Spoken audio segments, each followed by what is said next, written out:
So my wife is currently pregnant with twins.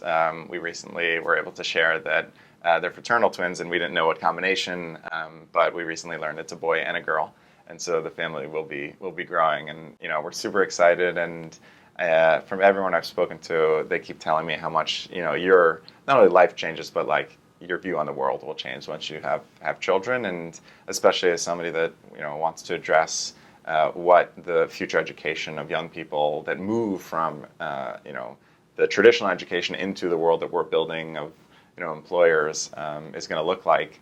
I'm so excited to have two little people around me at all times that inspire my thinking. So a friend of mine runs the largest entrepreneurial conference for, called Millennial Entrepreneurs, I would say. His mother recently wrote a book called Raising an Entrepreneur. She interviewed 60 entrepreneurs' mothers, and my mother was one of them, founder of Tom Shoes, a whole bunch of them. And I've gotten very close to this woman. One of the things that she shared that was a commonality between all of these mothers was that whatever their child was interested in, they encouraged them and they believed that they could be the best at it. They didn't try and force a path on them, but they let the child dictate, and they said, something, if that's what you believe you want to do, I believe that you can be the best at that thing. And so that'll probably be a lot of my approach. If my daughter, wants to be a soccer player and my son wants to do, basketball or mathematics or science or robotics, I don't really care as long as they feel like they're fulfilling their true potential.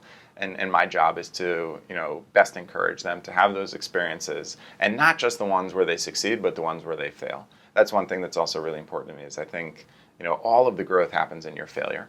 When I was talking to my mom recently, one of the things that she said is that team sports were very, very important for my siblings and I because it allowed us to fail publicly. We lost games in front of others with others.